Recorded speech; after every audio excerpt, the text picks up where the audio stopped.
guys, and welcome back to my channel. So in today's video we are going to be building a Binturong habitat for DLC Zoo.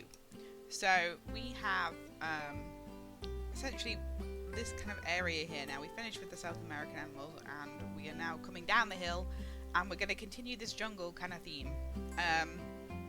So I wanted to kind of create like a very kind of small habitat, because the animals from the DLC actually are all quite small animals and don't require too much space. So I wanted to have a very small kind of Binturong habitat here, with 2 or 3 Binturongs in it, and I wanted to create like an indoor viewing area and a bit of a nature trail kind of a thing. So this is just me creating the kind of temple bit, which is their indoor viewing area. Now again, I didn't really plan too much into this build, I just sort of started building. I knew I was going to be using the Asian pieces, and I'm kind of pleased with how it turned out actually. Considering it was a bit of a spur of the moment thing, I think it goes well with the rest of the theme of the zoo. So this is the indoor area, and we're just going to, make it so that the guests can get in there and make it so it looks pretty, and then I wanted to pad out some of the vegetation as well. So I've been making these massive like lipstick plant tree things, what they're called, those are like the lipstick plants, and I've just been making them big by stacking them on top of each other and just again making the vegetation continue out from the sort of South America zone into a more Asian zone, and just trying to pad it out and make it look like it flows. So yeah, essentially this is kind of very straightforward. This is a very sort of more realistic Binturong habitat, I would say. Just because it's kind of similar to how I've seen them in zoos, which is kind of what I was basing it off. They often have this kind of nice cozy indoor area, which whenever I've been to a zoo, I've never seen the Binturong do anything but sleep. So they have a nice kind of indoor area where they can just chill out. And then this is the start of the nature trail. So I'm just using the natural path here because I wanted it to kind of feel like a nature trail, and this is going to eventually like join onto the Babirusa habitat, which will be the next one we'll build. And so again, I just wanted to make sure that there was enough space for them. It's on a bit of a hill, which is a bit frustrating, but we sort of managed to work around that anyway. And to be honest, I quite like how it gives a bit of depth and volume to the zoo. It's not all on one flat level. So I'm making some glass paneling, and I'm just using the glass panels here. How I wish we could scale these objects after playing Prehistoric Kingdom. Coming back to Planet Zoo is definitely, you can notice a difference. I wish there was just the option to scale some of these glass panels so you could just get that, make it so it fits exactly how you want it to fit. But you can't, unfortunately. So yeah. So this is me just like filling in some of the gaps here. I didn't want to bring the glass panels all the way around, and I actually quite liked the railing on the elevated path there. It kind of made a fence between the guests and the glass, which I think is quite nice, so that they're not just like constantly banging on the glass while the Binturongs are trying to sleep. So I'm absolutely in love with the Binturongs, I must say. They are so fun to watch, and they are so cute as well. So some Binturong facts is that they smell of popcorn, so they release like a pheromone that kind of smells exactly like buttered popcorn, and I have actually smelt this before. Again, when we went to Longleat Safari Park, the Binturongs were sort of napping very close to the edge of the mesh, and you could smell the smell of buttered popcorn, and it's bizarre. They're such weird little creatures. They're super fluffy and super cute though. And I'm so glad they redid the ears, because the ears did look a bit funny beforehand, but now they look like 1,000 times better. So yeah, and they also do sleep upside down. They'll hang by their tails. Like they have a prehensile tail, which means they can use it to kind of move around and things as well, if I recall.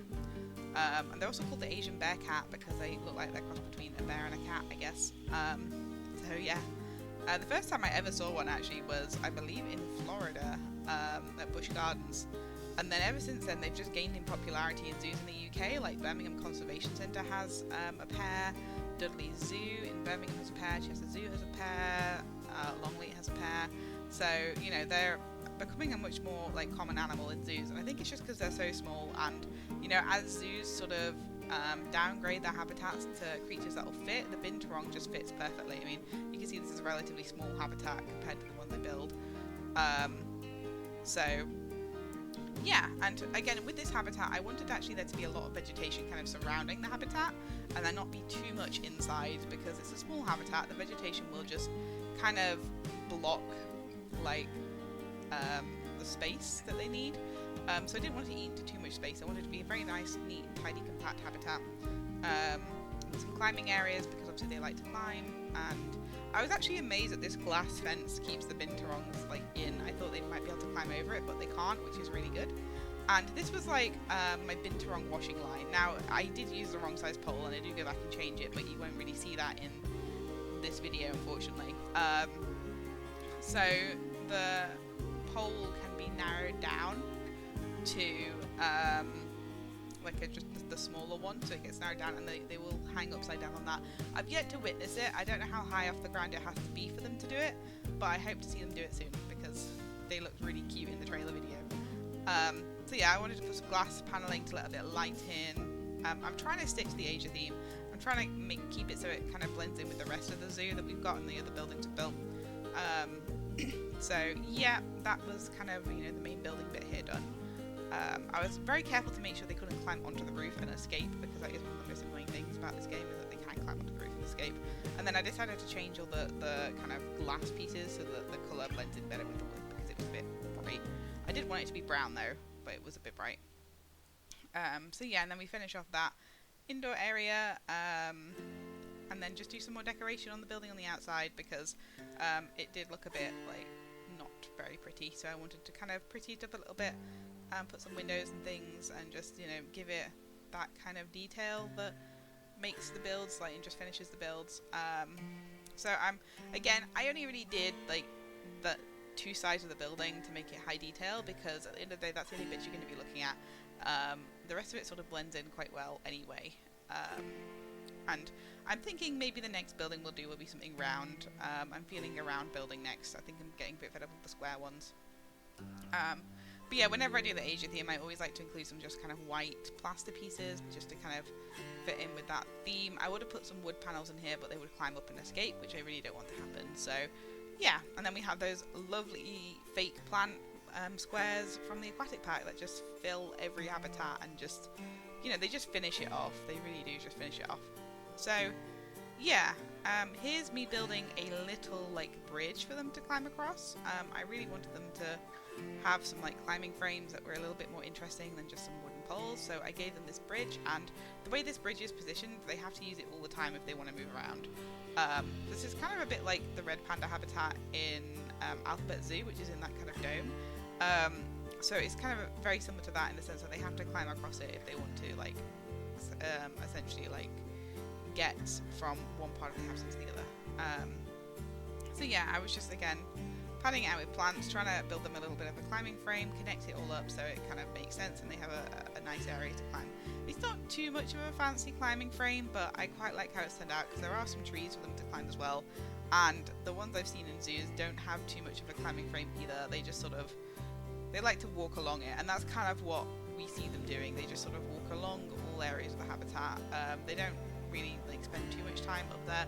They also spend a lot of time on the ground, and they're quite happy to like do a bit of both, I think.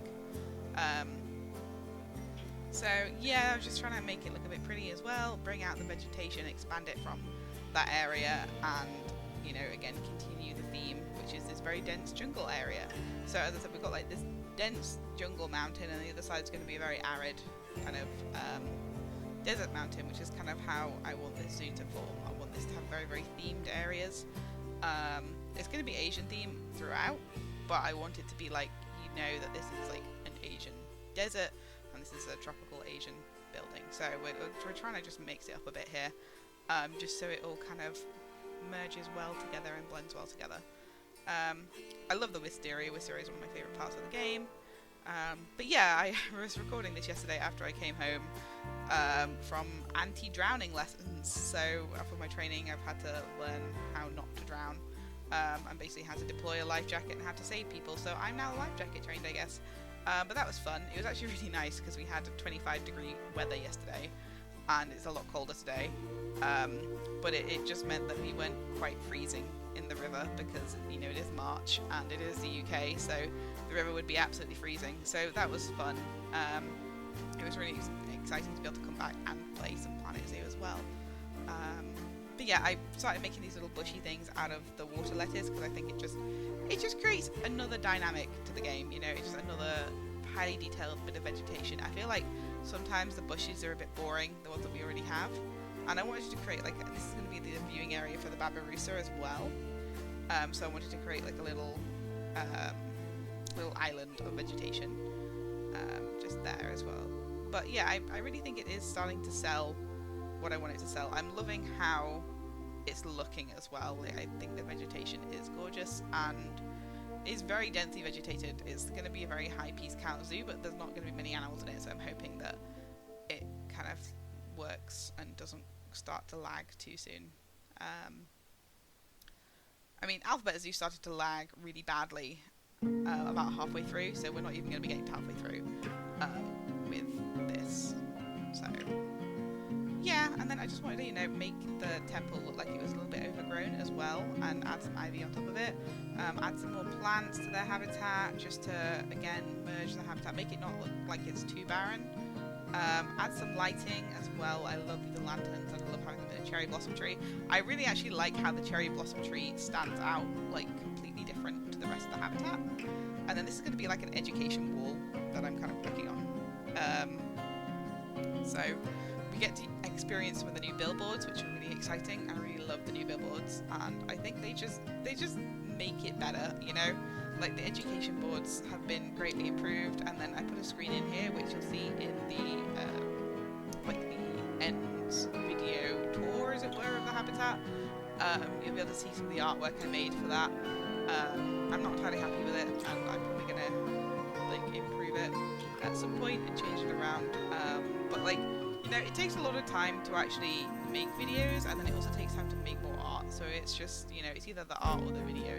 Can't do both. So I've decided to name this habitat Binturong Abode because it just sounds nice.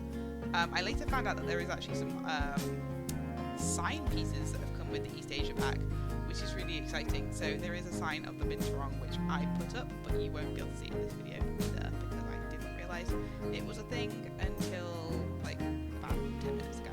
So yeah, and then I wanted to create like a little viewing shelter for the guests, just so it's, you know, if it's raining or if it's too hot, they've got a bit of shelter. So that's what this is.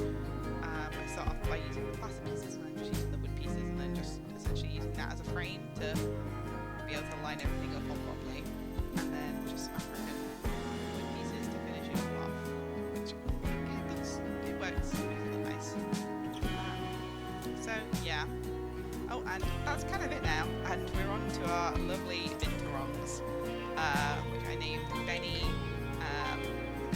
Bella, and Barley, who are just adorable. The animations are great. I mean, I love how it just shoves its head in the hole. I think that's fantastic. And yeah, again, just look how gorgeous they are. They're super scraggly, they are super fluffy, and watch this one play with this box. It is adorable. As I said, I hope to see more of the kind of animations in that. But yeah, look at it, and then it just whacks it. It's like, what is that? So yeah, I will leave you guys now. I will be doing probably either the Dole or the Babirusa habitat next. So I hope to see you in the next video. Take care, guys, and have a good Easter, because the next video will probably come after Easter, because I've got quite a busy weekend. So yeah, see you in the next one.